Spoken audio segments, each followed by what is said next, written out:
Big pass வீட்டின் ஒரு மாபெரும் போட்டியாளராக கருதப்பட்டு கொண்டிருக்கும் அரோரா சின்க்ளேயருக்கு ஒரு கோரிக்கை வந்திருக்குங்க. அதை கண்டிப்பாக அவங்களுக்கு கோடான கோடி ரசிகர்கள் வெளியில் இருக்கிறாங்க. ஏன்னா அவங்களுடைய ஆட்டம் வேறு ரகமான ஆட்டம். ஒவ்வொருத்தவங்களுக்கும் ஒரு ஸ்ட்ராட்டஜி இருக்கிற மாதிரி இவங்களுடைய ஆட்டம் ஒரு நட்பு, ஒரு அன்பு, ஒரு கட்டிப்பிடி வைத்தியம், இந்த மாதிரி ஒரு ஸ்ட்ராட்டஜி அழகாக பண்ணிட்டு இருக்காங்க. அவங்க ஒரு கோரிக்கையை விட்டுருக்காங்கங்க.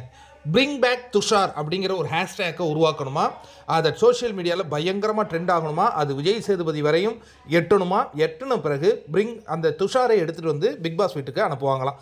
வந்ததுக்கு பிறகு சரி அப்படியே அனுப்பிச்சிட்டாங்கன்னே வச்சுப்போமே, என்ன நடக்கும்?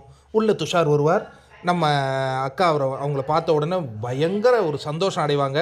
அதுக்கப்புறம் போய் தனியாக பேசிகிட்டு இருப்பாங்க. அப்போ கமருதீன் நிலைமை அவன் கிடைக்கிறான் கருவேப்பிள்ளை தெரிஞ்சு விட்ருவாங்க. இப்போ துஷார் மேலே வெறி உண்டு இருக்கிறாங்க நம்ம அக்கா. அவங்களுக்கு கோரிக்கை வச்சுருக்காங்கப்பா, பிரிங் பேக்கு யாருன்னா அவங்களுக்கு அனுப்பிச்சி விடுங்களேன்ப்பா, வெறி உண்டு இருக்காங்கப்பா பாசத்தில்.